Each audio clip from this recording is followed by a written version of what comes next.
Did you know that TVs and soundbars didn't work in sync until now?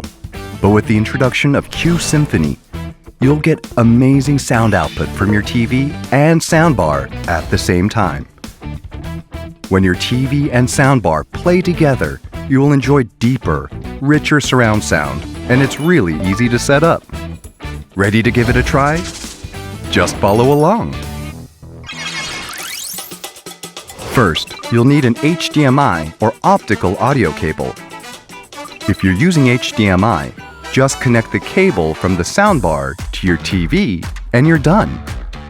Once you're all connected, go to your TV's home screen. Select sound output from the quick settings. Then you'll see the soundbar and TV you connected like this. Of course, there are other ways to do it too. This time, skip over the quick settings and go to the settings menu.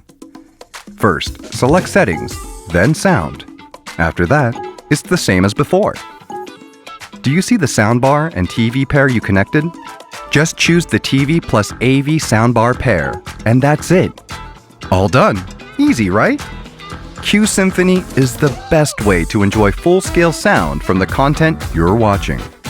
So, are you ready for a next-level sound experience?